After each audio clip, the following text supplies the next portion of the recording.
علیکم ورحمۃ اللہ وبرکاتہ نحمدہ ونصلی ونسلم علی رسولہ الکریم اما بعد فاعوذ باللہ من الشیطان الرجیم بسم اللہ الرحمن الرحیم۔ اللہ کے ببرکت نام سے جو بڑا مہربان نہایت رحیم کریم بندہ نواز پروردگار ہے، اور درود واسطے نبی کریم صلی اللہ علیہ وسلم کی ذات اقدس پر جو بہت ہی مہربان ذات ہے۔ ناظرین کرام، الحمدللہ آج نور نجف رمضان ٹرانسمیشن کا 19واں پروگرام لے کے آج میں نور نجف اسٹوڈیو سے آپ کے سامنے آپ کا میزبان بندہ نچیز حافظ محمد ابو بکر تمیر حاضر ہو گیا ہوں۔ اور ناظرین کرام، الحمدللہ آج جو ہمارے سیٹ میں موجود شخصیت آپ کو نظر آ رہی ہیں، انشاءاللہ ان کا تعارف بھی کریں گے بندے اور اسی کے ساتھ ان سے گفتگو بھی کریں گے، کھٹی میٹھی باتیں بھی کریں گے اور ہنسی مذاق بھی انشاءاللہ ہوگا۔ تو انشاءاللہ ان سے تلاوت کلام پاک بھی سنیں گے اور اس کے بعد نعت رسول مقبول صلی اللہ علیہ وسلم بھی سماعت فرمائیں گے، اور اسی کے ساتھ ساتھ ہمارے جو علامہ صاحب ہیں انشاءاللہ ان سے گفتگو بھی کریں گے۔ تو سب سے پہلے انشاءاللہ عبدالرحمن بھائی، جیسا کہ آپ کو پتہ ہے کہ ہمارے ہر پروگرام کے اندر سب سے پہلے انٹروڈکشن کروایا جاتا ہے، تو میں چاہتا ہوں کہ میں آپ سے انٹروڈکشن شروع کروں۔ ناظرین کرام، اس وقت جو میرے سب سے رائٹ سائڈ پہ شخصیت موجود ہیں جناب حافظ عبدالرحمن نقشبندی صاحب، بہت ہی خوبصورت انداز سے نعت رسول مقبول صلی اللہ علیہ وسلم پیش فرماتے ہیں، اور اسی کے ساتھ ساتھ میرے ساتھ جو دوسرے مہمان ثنا خان جناب حافظ محمد عدیل سلطانی صاحب، الحمدللہ شہر گجرانوالہ میں نہیں بلکہ پورے پاکستان میں ان کی ماشاءاللہ نعت سماعت کی جاتی ہے۔ اللہ تعالیٰ ان کے بھی عمل میں مزید برکت عطا فرمائے۔ اور اسی کے ساتھ ساتھ میری دل کی جانب جو شخصیت موجود ہیں جناب حضرت علامہ مولانا حامد کریم سیالوی صاحب، انشاءاللہ ان سے بھی گفتگو کریں گے۔ تو سب سے پہلے تو آج عبدالرحمن بھائی، میرا دل کر رہا ہے کہ آج تلاوت میں سناؤں، تو اجازت ہے آپ کی؟ جی اجازت ہے آپ کی جناب۔ اب انشاءاللہ تلاوت کلام پاک میں ہی آپ کا ہوسٹ حافظ محمد ابو بکر تمیر سنانے جا رہے ہیں۔ اعوذ باللہ من الشیطان الرجیم،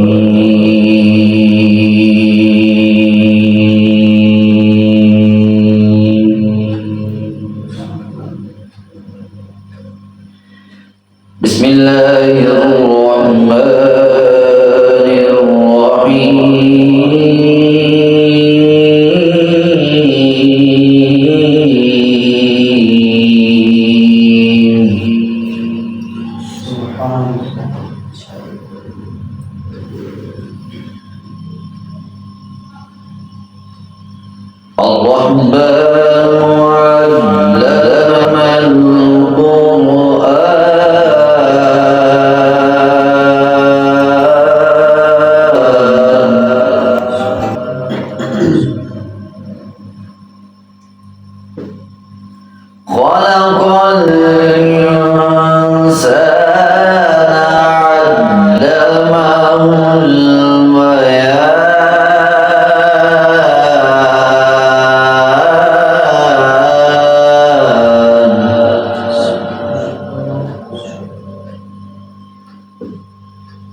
الشمس والقمر بحسبان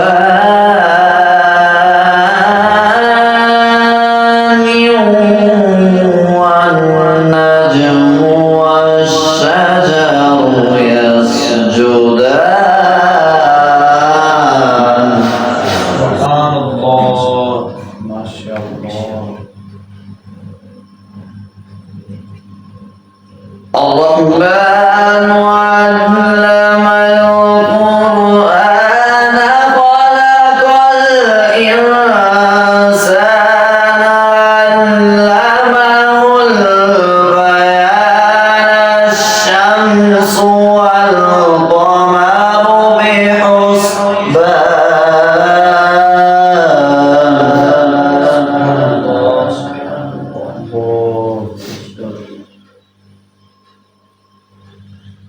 والنجم والشجر يسجدان،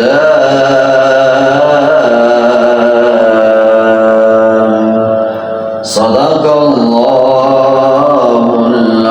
العظیم۔ جی ناظرین کرام، الحمدللہ اللہ تعالیٰ کی ببرکت ذات نے مجھے آیات بینات کی تلاوت پیش کرنے کی توفیق عطا فرمائی۔ اللہ تعالیٰ میرے علم میں برکتیں عطا فرمائے، اور دعا کیجیے گا میرے لیے، بندہ ناچیز کے لیے، کہ اللہ تعالیٰ مجھے بھی مزید اپنی حمد و ثنا کرنے کی توفیق عطا فرمائے۔ ناظرین کرام، آج الحمدللہ میرے سیٹ میں موجود 2 شخصیت ہیں جو مہمان شناخوان ہیں۔ انشاءاللہ ون بائی ون ان سے نعت رسول مقبول صلی اللہ تعالی علیہ وسلم سماعت فرمائیں گے۔ تو سب سے پہلے میں اپنے اس سیٹ میں اپنے دامن میں موجود اپنے جو ہم نوا جناب حافظ محمد عدیل سلطانی صاحب ہیں، ان سے گزارش کرتا ہوں کہ وہ نعت رسول مقبول صلی اللہ علیہ وسلم پیش فرمائیں، لیکن ان سے پہلے انشاءاللہ ان کا تھوڑا سا انٹروڈکشن، تھوڑا سا ان سے سلام دعا بھی پیش کرتے ہیں۔ جی السلام علیکم ورحمۃ اللہ وبرکاتہ۔ جی وعلیکم السلام ورحمۃ اللہ وبرکاتہ۔ جی قبلہ کیسے مزاج ہیں آپ کے؟ جی میں الحمدللہ ٹھیک ٹھاک، آپ سنائیں؟ الحمدللہ کرم اللہ کی ذات کا۔ حضور آپ کی ہم نے بہت ہی ترلے کی ہے، تو الحمدللہ اللہ کا بے حد شکر ہے کہ آپ ہمارے پاس تشریف لیے ہے۔ جی اللہ تعالیٰ آپ کا پڑھنا اور ہمارا سننا اپنی بارگاہ میں قبول منظور فرمائے، اور ہم بہت ہی مشکور ہیں کہ آپ نے ہمیں آمین بولا۔ اللہ تعالیٰ آپ کو 12 مرتبہ عمرے کی سعادت نصیب فرمائے۔ تو آپ ہمیں کون سا کلام سنانے جا رہے ہیں آج؟ جی شوکت خیال صاحب کا کلام ہے، ہمارے گرام والا کلام جان پہچان شخصیت ہے، جی جی ہمارے سینئر شناخوان ہیں شوکت ماشاء خیال اللہ، صاحب، ماشاء اللہ، ان ماشاء کا اللہ۔ لکھا ہوا کلام ہے۔ تو جی بسم اللہ کریں تو شروع کریں انشاءاللہ۔ ظلمتاں وچ وی نور دے دے، ظلمتاں وچ وی نور دے دے، جو بھی منگو حضور دے دے، دے دے جو بھی منگو حضور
سبحان اللہ، ماشاء اللہ ماشاء اللہ، بہت ہی خوبصورت انداز میں جناب حافظ محمد عادل سلطانی صاحب اپنی حاضری پیش فرما رہے تھے، اور ماشاء اللہ ان کی آواز شہر لاہور میں بہت ہی میں کہتا ہوں کہ ایک خوبصورت انداز سے گونجتی ہے، اور شہر لاہور میں رہنے والے بخوبی جانتے ہیں ماشاء اللہ، آئے دن تو لاہور حاضری ہوئی ہوتی ہے ماشاء اللہ۔ اللہ تعالیٰ مزید ان کو برکت عطا فرمائے، بہت ہی خوبصورت انداز میں انہوں نے حاضری پیش کی۔ ناظرین کرام، بلا تاخیر میں اپنے عنوان کے اپنے جو آج میرے دامن میں موجود اگلے مہمان شناخت ہیں، میری مراد جناب حافظ محمد عبد الرحمن نقشبندی صاحب، ان کی طرف چلتے ہیں اور ان سے گفتگو بھی کرتے ہیں۔ السلام علیکم رحمۃ اللہ۔ وعلیکم السلام ورحمۃ اللہ۔ جی حضور، کیسے مزاج ہیں آپ کے؟ الحمدللہ۔ حضور، آپ کو ہم سیکنڈ مرتبہ اپنے پروگرام کے اندر آنے پہ خوش آمدید کہتے ہیں، اپنی طرف سے، اپنی پوری ٹیم کی طرف سے، اور آپ کی بہت مشکور ہیں کہ آپ نے نہ پہلے نہ کی تھی اور نہ اب نہ کی ہے۔ آپ کی محبتیں ہیں، اللہ تعالیٰ محبت سلامت رکھے۔ تو آج ہمیں کون سا کلام سنانے جا رہے ہیں؟ آج ماشاء اللہ ایک سیدزادے کا لکھا ہوا کلام ہے، سلیم گیلانی۔ ماشاء اللہ، آپ کو بڑے خوبصورت ماشاء اللہ یہ کلام، واہ، چند اشعار بڑے معیاری اس کے اشعار لکھے ہیں۔ اللہ صاحب تشریف فرما، آپ سے دعا لیں گے آج دعاؤں سے۔ انشاءاللہ ہم بالکل بات فرمائیں گے، ہمارے ناظرین بھی سماعت فرمائیں گے، تو آپ بسم اللہ کریں۔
ڈھونڈ کے یہ شعر لکھا، سوال کیجیے۔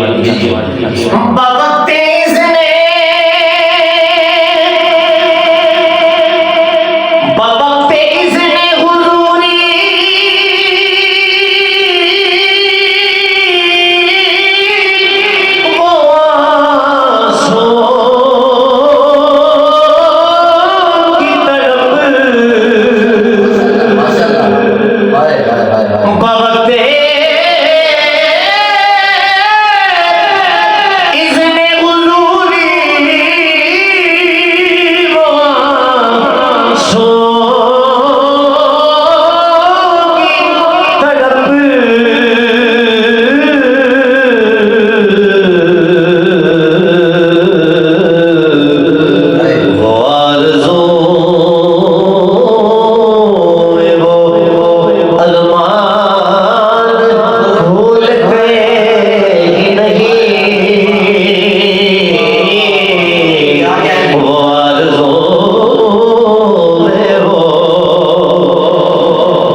محبوبہ دے دیدار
ماشاءاللہ کمال است عبد الرحمان بھائی کمال کر دیا آپ نے، انداز بھی خوب اور کلام بھی خوب، اور الحمدللہ پیش بھی میرا خیال ہے میں نے آج پہلی دفعہ سنا ہے اور آپ نے پہلی دفعہ پیش کیا ہوگا.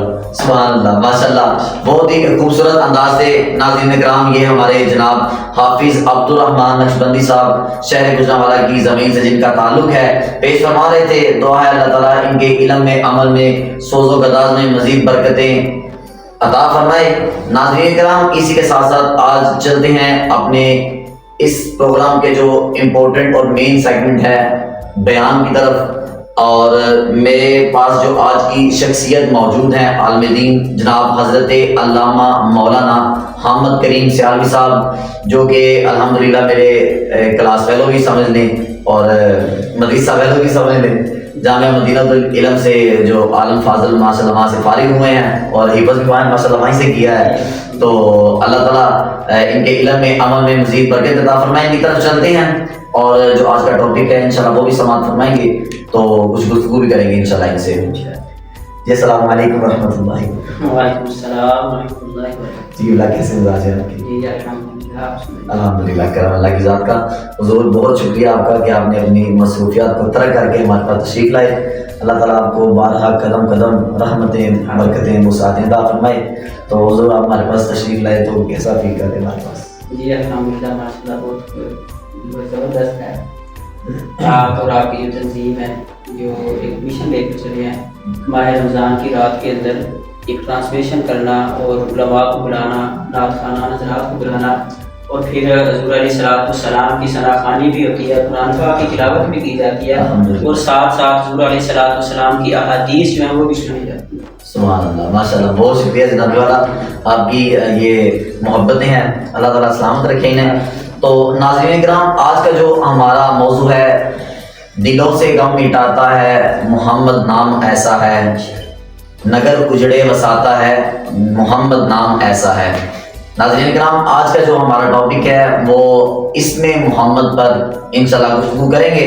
تو آئیے سب سے پہلے ہمارے جو دامن میں پہلا سوال ہے اپنے قاری صاحب سے کرتے ہیں کہ لفظ محمد، قاری صاحب لفظ محمد جو ہے اس کا لغوی معنی، اس کا جو مین معنی ہے اور اس کا مطلب تھوڑا سا شروع کیجئے تاکہ ہمارے ناظرین کو اس سے نہ ہو تھوڑی سی ہو جائے. الحمدللہ رب العالمین والعاقبۃ للمتقین والصلاة والسلام علی سید الانبیاء والمرسلین.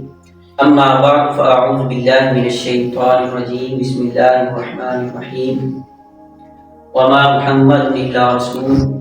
وقال اللہ تبارک وتعالی فی مقام آخر ما كان محمد أبا أحد من رجالكم ولكن رسول الله وخاتم النبيين. وقال الله تبارك وتعالى في مقام آخر والذين آمنوا وعملوا الصالحات وآمنوا بما نزل على محمد. وقال الله تبارك وتعالى في مقام آخر إن الله وملائكته يصلون على النبي يا أيها الذين آمنوا صلوا عليه وسلموا تسليما. الصلاة والسلام عليك يا سيدي يا رسول الله وعلى آلك وأصحابك يا سيدي يا حبيب الله. رب تعالیٰ کی حمد و ثنا اور حضور علیہ الصلوۃ والسلام پر درود و سلام کا نذرانہ پیش کرنے کے بعد رب تعالیٰ کی بارگاہ میں دعا ہے کہ رب تعالیٰ مجھے حق سچ بیان کرنے اور ہم سب کو سنا کر اس پر عمل پیرا ہونے کی توفیق عطا فرمائے. آمین آمین. سامعین محترم، رب تعالیٰ نے اپنے پیارے محبوب علیہ الصلوۃ والسلام کو جو نام، جو اسم آپ کا رکھا وہ محمد رکھا. اور محمد کا معنی یہ ہے کہ اگر کوئی غیر بھی لے نا، کوئی غیر بھی محمد کہے تو اس نام میں بھی آپ کے دیں. سبحان اللہ. محمد کا معنی یہ ہے کہ جس کی بار بار تعریف کی جائے، یعنی جو صرف نام لے لیتا ہے نا، صرف نام لے لیتا ہے وہ بھی آپ کی تعریف کرتا ہے. حضور علیہ الصلوۃ والسلام آپ کے نام کی تو برکات ہی بہت زیادہ ہے. یعنی حضور علیہ الصلوۃ والسلام آپ کے نام کی برکات اتنی ہے کہ حدیث مبارکہ میں آتا ہے وما كان اسم محمد في بيت الا جعل الله في ذلك البيت بركة كما قال. سبحان اللہ. کہ جس گھر کے اندر ایسا شخص ہو کہ جس کا نام محمد ہو تو رب تعالیٰ اس گھر میں بھی برکت لاتا ہے، اس گھر میں بھی برکت ہوتی ہے۔ صرف ایسا شخص کہ جس کا نام محمد ہو، ماشاء اللہ، دیکھیں رب تعالیٰ نے کیسا آپ کا نام ہی ایسا رکھ دیا سبحان اللہ، کہ اگر کوئی غیر بھی کہے جو نہیں ماننے والا وہ بھی کہے تو آپ کی تعریف اس میں بھی ہوگی۔ سبحان اللہ، سبحان اللہ۔ حضور یہ جو لفظ محمد ہے صلی اللہ علیہ وسلم، یہ قرآن پاک میں کتنی دفعہ آیا ہے؟ ہمارے اللہ کی ذات کو یہ لفظ کتنا مطلب محبوب ہے کہ ہمیں بتائیے کہ قرآن پاک میں کتنی دفعہ یہ لفظ آیا ہے؟ رب تعالیٰ نے قرآن پاک کے اندر حضور علیہ السلام کو 4 مرتبہ لفظ محمد کا نام لے کر آپ کو سبحان اللہ، سبحان اللہ۔ پہلی مرتبہ رب تعالیٰ نے سورہ آل عمران کے اندر ارشاد فرمایا وما محمد الا رسول، سبحان اللہ۔ دوسری مرتبہ رب تعالیٰ نے سورہ احزاب کے اندر ارشاد فرمایا ما کان محمد ابا احد من رجالکم ولکن رسول اللہ وخاتم النبیین، اور تیسری مرتبہ رب تعالیٰ نے قرآن پاک کے اندر یعنی حضور علیہ السلام کا اتنا نام محبوب ہے کہ پوری سورت جس کا نام ہی محمد رکھ دیا۔ اس میں کیا ارشاد فرمایا کہ والذین آمنوا وعملوا الصالحات وآمنوا بما انزل علی محمد، اور چوتھی مرتبہ رب تعالیٰ نے سورہ فتح کے اندر ارشاد فرمایا محمد رسول اللہ، یعنی 4 مرتبہ رب تعالیٰ نے قرآن پاک کے اندر حضور علیہ السلام کو آپ کے اسم مبارک سے مخاطب کیا۔ سبحان اللہ، ماشاء اللہ، ماشاء اللہ۔ قبلہ ہمیں یہ بتائیے کہ اس نام کی جو برکتیں ہیں، اگر ہم اپنے گھر میں سے اپنے پیدا ہونے والے بچے کا نام اس میں محمد رکھ لیتے ہیں تو اس کی برکتیں ہمارے گھر میں بھی، جیسا کہ آپ نے پہلے بتا دیا کہ حدیث سے ثابت ہے کہ ہمارے گھر میں بھی ہوں گی، تو قبلہ ہمیں یہ بتائیے کہ اگر ہسٹری میں دیکھا جائے تو انبیاء کرام کی زندگی کے اندر اگر دیکھا جائے تو نام محمد کا جو احترام کرنے والے تھے ان کا اگر دیکھا جائے کوئی انعام اللہ کی ذات نے انہیں دیا ہو تو وہ ہمیں ایک تو امام مالک علیہ رحمہ آپ کا قول ہے، فرماتے ہیں کہ جس گھر کے اندر ایسا شخص ہو کہ جس کا نام محمد ہے، ٹھیک ہے، اس گھر کے اندر کثیر برکت ہوتی ہے، ماشاءاللہ، یعنی صرف برکت نہیں ہوتی، فرمایا کہ کثیر برکت ہوتی ہے۔ اور ایک روایت کے اندر یہ ہے، امام مالک فرماتے ہیں کہ میں نے اہل مکہ والوں سے سنا، یعنی جو مکہ کے رہنے والے تھے ان سے سنا کہ جس گھر کے اندر ایسا شخص ہو کہ جس کا نام محمد ہو، اس گھر کے میں برکت بھی ہوتی ہے اور اس کے گھر والوں کو رزق بھی عطا کیا جاتا ہے۔ اور صرف اس کو نہیں بلکہ فرمایا کہ اس کے جو آس پاس والے گھر ہیں، اس کے جو پڑوسی ہیں، ان کو بھی رزق عطا کیا جاتا ہے۔ اس لیے اگر دیکھیں تو حضرت موسیٰ علیہ السلام آپ کلیم اللہ ہیں کہ رب تعالیٰ کے ساتھ آپ ہم کلام ہوتے کوئی طور پہ جاتے، رب تعالیٰ کے ساتھ کلام کرتے۔ ایک دفعہ حضرت موسیٰ علیہ السلام کوئی طور پہ گئے، رب تعالیٰ کے ساتھ ہم کلام ہوئے تو رب تعالیٰ نے حضرت موسیٰ علیہ السلام کو ارشاد فرمایا کہ موسیٰ تمہارے ساتھ کلام بعد میں کریں گے، پہلے تم جاؤ اپنی بستی کے اندر اور وہاں جا کر بستی کے اندر ایک کوڑے کا ڈھیر ہے، وہاں ایک شخص ہے جس کی میت پڑی ہوئی ہے، اسے وہاں سے اٹھاؤ، اس کو غسل دو، اس کو کفن دو، اس کی تدفین کا اہتمام کرو، جنازہ پڑھو، تدفین کرو، پھر میرے پاس آنا، پھر میں تم سے کلام کروں گا۔ اب حضرت موسیٰ علیہ السلام بڑا تعجب ہوا کہ رب تعالیٰ فرما رہا ہے کہ اس شخص کو تم وہاں سے اٹھا کر اس کو غسل بھی دو، کفن بھی دو، اس کی تدفین کا اہتمام کرو، جنازہ پڑھو، تدفین کے بعد پھر میرے ساتھ آنا، پھر میں کلام کروں گا۔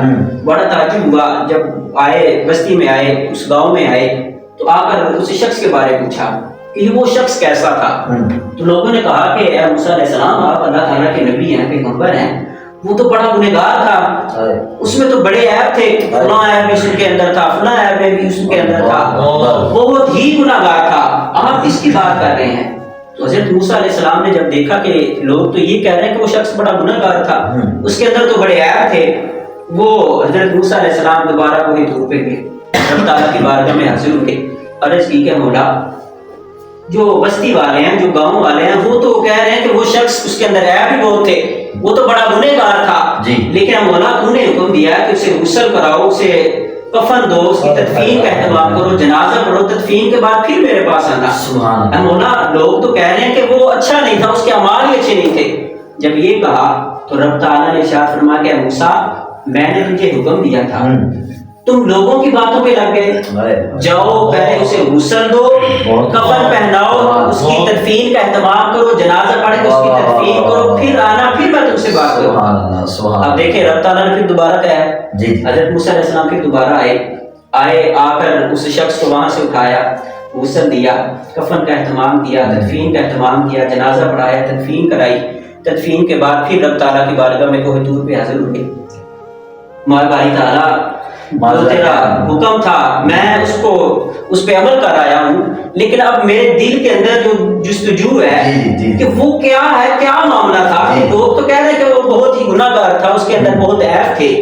تو رب تعالیٰ نے ارشاد فرمایا کہ موسیٰ لوگ ٹھیک کہتے ہیں، وہ گناہ گار تھا، اس کے اندر عیب تھے، لیکن اس کی ایک ادا مجھے اتنی پسند آئی کہ اس کے جتنے گناہ تھے، جتنے عیب تھے، وہ سارے کے سارے اسے دور گئے. وہ کیا تھا؟ رب تعالیٰ نے ارشاد فرمایا کہ موسیٰ جب وہ تیرا امتی جو اتنا گنہگار تھا کہ لوگ اس سے دور ہو گئے، یہاں تک کہ اس کی تدفین کرنا بھی انہوں نے دوبارہ نہ کیا، جب وہ تیرا امتی میرا بندہ جب تورات بولتا تھا، تورات کی تلاوت کرتا تھا، تو اس کے اندر جب میرے آخری نبی خاتم النبیین نبی ان کا نام آتا، اس میں گرامی لفظ محمد جب آتا اس کو پڑھتا تو کرتا کیا تھا؟ وہ اس نام کو اس کتاب کے اندر جب دیکھتا پڑھتا تو اسے اٹھاتا، ادب کرتا، اسے چومتا، اپنے سینے سے لگاتا، ہاتھوں سے لگاتا. موسیٰ مجھے اس کی یہ ادا اتنی پسند آئی کہ اس کی ساری زندگی کا گناہ میں دیکھیں، ایک طرف ساری زندگی کا گناہ، ایک طرف سے حضور علیہ السلام کے نام سے محبت. اور دیکھیں امتی کن کا ہے؟ حضرت موسیٰ علیہ السلام کا کلمہ ان کا پڑھا ہوا ہے، ٹھیک ہے، لیکن ادب کس کا کیا؟ حضور علیہ السلام کے نام کا. تو یہ نام کی اتنی برکت ہوئی کہ رب تعالیٰ نے ان کے گناہوں کو معاف تو دور بلکہ اپنے نبی کو حکم دیا کہ تم جاؤ اس کا اہتمام کرو، کفن کا، اس کے غسل کا، اس کی تدفین کا اہتمام کرو. جی واہ، سبحان اللہ سبحان اللہ. قبلہ سوال یہ بنتا ہے کہ اگر مثلا جیسے آپ ہمیں فضائل بتا رہے ہیں اس میں محمد کے، مطلب کوشچن یہ بنتا ہے کہ اب جیسا کہ ہمارے پچھلے دنوں عبدالرحمان بھائی وہ الیکشن ہوئے ہیں پاکستان کے اندر 2024 میں الیکشن ہوئے ہیں، تو اس کے اندر نا دیکھا گیا ہے کہ اشتہارات کے اوپر پارٹیوں کے جو سربراہ تھے انہوں نے نام لکھے ہوئے تھے، محمد فلاں محمد فلاں، تو کچھ ایسے جن کے نام کے اندر آتا تھا. اب وہ ایسا ہو رہا تھا کہ وہ جیسے جیسے وہ دن قریب آتے جا رہے تھے تو وہ اشتہار ادھر کے نیچے گرتے جا رہے تھے. پرانی آیات بھی لکھی، پرانی آیات بھی بالکل وہ بے حرمتی، مطلب لفظ محمد اب لکھ تو لیا ہے اور رکھ بھی لیا ہے، اب اشتہار پہ لگا کے اس کی بے حرمتی کی جا رہی ہے. ان کے لیے کیا پیغام ہمارا، مطلب شریعت کیا کہتی ہے؟ دیکھیں رب تعالیٰ نے لفظ محمد اس کے رکھنے کی اتنی برکت آ گئی ہے. جی اگر کوئی اس کی بے حرمتی کرے گا تو پھر ظاہر ہے اس کا وبال بھی اتنا ہوگا. حضرت علی رضی اللہ تعالیٰ عنہ آپ سے روایت آپ فرماتے ہیں کہ امام علیہ السلام نے ارشاد فرمایا اذا سمیت الولد محمدا فاقربوه واسعوا له في المجلس ولا تقبحوا له وجها او كما قال. آپ فرماتے ہیں کہ کریم آقا علیہ السلام نے ارشاد فرمایا کہ جب تم کسی اپنے بچے کا نام محمد رکھو تو پھر تم اس کی تعظیم بھی کرو. جب اس کا نام محمد رکھو تو اس کی تعظیم بھی کرو.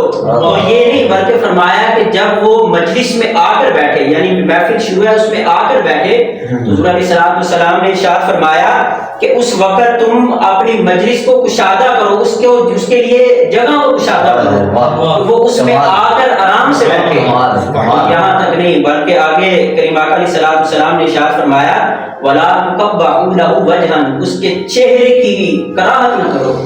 اس کے چہرے میں یہ نہ کہو کہ اس کے چہرے کے اندر یہ ہے، عیب نہ نکالو. اب دیکھیں یہ تو اس کے جس کا نام رکھا ہے اس کی اتنی فضیلت ہے کہ تم اس کے لیے اتنا اہتمام کرو، اس کے لیے جگہ بناؤ، اس کے عیب نہ نکالو، اس کی وعید. ہاں تو اب اس کی وعید دیکھیں کہ حضور علیہ السلام خود فرما رہے ہیں کہ تم اس شخص کا یہ ہے جس کا نام کی کتنی تعظیم ہو. اب اگر نام لکھے جاتے ہیں یہ اول تو کوشش یہ ہونی چاہیے کہ ایسے لکھے ہی نہ جائیں، بالکل ایسے ہے. اگر لکھے بھی جائیں تو ان کی تعظیم یہ سب سے بہتر ہے. ہمارے علماء نے تو یہی لکھا ہے کہ یہ ایسے نام جو ہے یا قرآن پاک کی جو آیات ہیں ان کو لکھا ہی نہ جائے. قبلہ وہ ہوتا ہے ایسے ہے عبدالرحمان بھائی، ایسا ہوتا ہے کہ اب ایک پارٹی ہے، اب اس پارٹی کا جو سربراہ ہے، جو رہنما ہے، اس کا نام اگر محمد سے شروع ہوتا ہے، اب دوسری پارٹی کے بندے کو اگر نظر بھی آ رہا ہے کہ اس کا وہ پوسٹر وہ نیچے گر رہا ہے، لیکن وہ پارٹی کو بالا تر رکھ رہا ہے نہ کہ نام محمد کو، وہ اس کو اٹھا نہیں رہا، صرف کیوں کہ اس لیے کوئی دوسری پارٹی کا بندہ ہے۔ اللہ اب دیکھیں جب حضور علیہ السلام کی بات ہو تو پھر پارٹیاں نہیں ہونی چاہیے۔ بالکل بالکل، اب پارٹی سے دیکھیں وہ بھی مسلمان ہے، جی وہ بھی مسلمان ہے، جی جی ٹھیک ہے، تو یہاں تو پارٹی کا نام بھی نہیں ہونا چاہیے کہ اس پارٹی کا نام ہے، تو میں نام دیکھیں نا، نام کیا ہے؟ نام حضور علیہ السلام کا، اور حضور علیہ السلام آپ کے نام کی اتنی برکات ہیں کہ حضرت انس بن مالک رضی اللہ تعالیٰ عنہ آپ سے روایت آپ فرماتے ہیں کہ کل جب قیامت کا دن ہوگا، جی محشر کا دن ہوگا، تو اس وقت رب تعالیٰ ارشاد فرمائے گا دو ایسے افراد ہوں گے، یوقف عبدان بین یدی اللہ تعالی فیأمر بہما الی الجنۃ، کہ دو شخص ایسے ہوں گے کہ ان کو رب تعالیٰ حکم دے گا کہ تم جاؤ جنت میں داخل ہو جاؤ، تمہارے لیے جنت ہے۔ جی اب اتنی بشارت ہے کہ جنت ہے تمہارے لیے، اب آگے وہ کیا کہیں گے؟ فیقولان ربنا بما استأهلنا جنت ولم نعمل عملا تجازینا به فیقول لهما عبدی ادخل الجنت، کہ وہ کہیں گے میرے مولا ہم نے ایسا تو عمل کوئی نہیں کیا، ایسی نیکی کوئی نہیں کی کہ جس کے بدلے تو ہمیں جنت عطا کر، تو پھر کیا وجہ ہے، ایسا کون سا عمل پسند آ گیا کہ تو نے ہمیں جنت کا اعلان کر دیا؟ تو رب تعالیٰ ارشاد فرمائے گا فَإِنِّي عَلَيْتُ عَلَى نَفْسِي أَلَّا أُدْخِلَ النَّارَ مَنِ اسْمُهُ أَحْمَدُ وَلَا مُحَمَّدٌ، کہ رب تعالیٰ ارشاد فرمائے گا کہ میں نے اب مجھے میری یہ غیرت گوارا نہیں کرتی، میں اس بات کو گوارا نہیں کرتا کہ جس شخص کا نام محمد یا احمد ہو اور وہ جنت میں، وہ دوزخ میں چلا جائے، یعنی جس کا نام ہے صرف نام رکھا ہوا ہے، رب تعالیٰ فرماتا ہے رب تعالیٰ اس سے بھی اتنی محبت کرتا ہے کہ اسے بھی اس نام کے رکھنے کی وجہ سے رب تعالیٰ اسے بھی جنت کا، بلکہ یہ تو مطلب کہ نام رکھا گیا نا۔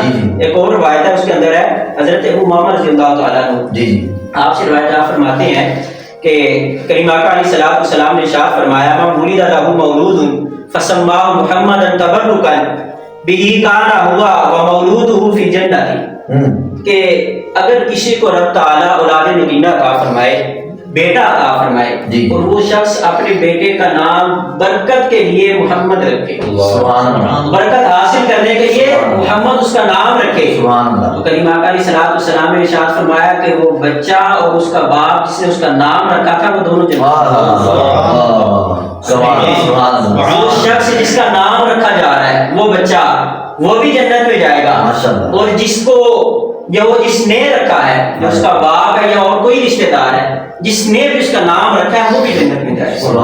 اب ہمیں تو چاہیے کہ حضور علیہ السلام کا جو اسم گرامی ہے محمد، یہ ہمیں رکھنا چاہیے، اور حضور علیہ السلام نے پسند فرمایا ہے، تو اسی لیے تو حضور علیہ السلام نے حکم دیا کہ تم جو ہے اپنے بچوں کا نام یہ رکھو، اور اتنی اس کی برکت رکھیں بھی اور ان کا احترام بھی کریں، احترام بھی کریں، بات کو ترجیح دی جائے وہ یہ ہے کہ اس کا احترام کیا جائے، اگر احترام نہیں کر سکتے تو پھر برائے مہربانی میری گزارش ہے تمام ناظرین سے کہ خدا اپنے جو ہے نا پارٹیوں سے بالاتر ہو کے اپنی تمام رنجشیں وہ ایک سائڈ پہ کر کے جو نام محمد ہے صلی اللہ علیہ وسلم اس کی تعظیم کی کریں، کیونکہ اس کی جتنی برکتیں ہمارے احادیث میں بتائی گئی ہیں اگر اسی کا دوسرا پہلو دیکھا جائے تو اس کی بہت سی وعدیں بھی ہیں۔ اگر اللہ کی ذات ہمیں محمد نام رکھنے پر جنت عطا کر سکتی ہے نا، تو اس کا جو ہے نا احترام نہ کرنے پر، اس کی تعظیم نہ کرنے پر پھر دوزخ میں بھی جا سکتا ہے۔ ناظرین کرام، آج کی نشست کا یہیں پر اختتام کرتے ہیں، اور یہ تھا ہمارا آج کا پروگرام۔ تو آپ سے گزارش ہے کہ نام محمد بھی رکھیں اور اس کا احترام بھی کریں، اور جہاں پہ آپ کو نظر آتا ہے تو خدا را اس کو اٹھائیں، اس کو چومیں، خوشبو لگائیں، سینے سے لگائیں، اپنی ماتھوں پہ، اپنی آنکھوں پہ لگائیں۔ اللہ تعالیٰ آپ کو دارین کی برکت عطا فرمائے گا، انشاءاللہ آپ کو برکتیں نظر آئیں گی اپنی زندگی کے اندر۔ اور آج کا اختتام اسی بات پہ کرتے ہیں، اللہ تعالیٰ ہمیں بھی اور آپ کو بھی نام محمد کی عزت ناموز پر پہرا دینے کی توفیق عطا فرمائے۔ اور یہ تھا ہمارا نور نجف اسٹوڈیو سے نور نجف رمضان ٹرانسمیشن کا 19واں پروگرام۔ تو انشاءاللہ ملتے ہیں کل نئے پروگرام کے ساتھ، تب تک کے لیے مجھے اجازت دیجیے۔ السلام علیکم ورحمۃ اللہ وبرکاتہ۔